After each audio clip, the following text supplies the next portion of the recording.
Les populations les plus pauvres sont celles qui vont être les plus impactées par le dérèglement climatique. Et ce que nous cherchons, en fait, c'est que la question du développement durable prenne effectivement en compte toutes les trois composantes du développement durable, qui sont la dimension de l'économie, la dimension sociale de la lutte contre la pauvreté et la dimension de protection de l'environnement. Alors on le dit beaucoup dans les discours, mais on se rend compte que c'est beaucoup plus difficile à faire sur le terrain. La cinquième proposition que nous faisons, c'est de garantir que dans cette transition vers une économie plus respectueuse des personnes et de la terre, les plus pauvres puissent bénéficier de nouvelles possibilités de formation et d'emploi. Dans tous les continents de la Terre, sur les décharges, il y a des populations très pauvres qui sont là, qui récupèrent, qui recyclent, qui revendent, qui fabriquent des produits nouveaux avec ce qu'ils récupèrent. Mais le problème, c'est que les métiers qu'elles créent, bien souvent, ne leur permettent pas de sortir de la misère. Et pour leur permettre de sortir de la misère, il faudrait investir du capital. Et c'est ce qu'on a fait, par exemple, en France, dans l'entreprise Travailler et Apprendre Ensemble, où des personnes ayant des formations d'ingénieurs se sont investies avec les personnes les plus pauvres pour créer une activité de recyclage d'ordinateurs.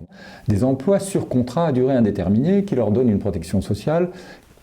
Il faudrait faire la même chose au Guatemala, où nous sommes en lien avec des populations qui récupèrent aussi sur les décharges, qui fabriquent des produits.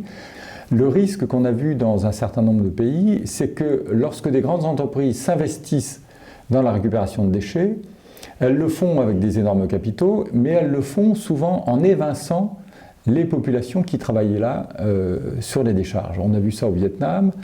Le contre-exemple positif, c'est au Brésil, où les récupérateurs se sont organisés. Il y a des syndicats de ramasseurs d'ordures, de récupérateurs d'ordures qui sont organisés, qui sont devenus puissants et qui ont réussi à obtenir des capitaux pour qu'ils restent eux-mêmes partie prenante lorsque l'entreprise devient beaucoup plus productive.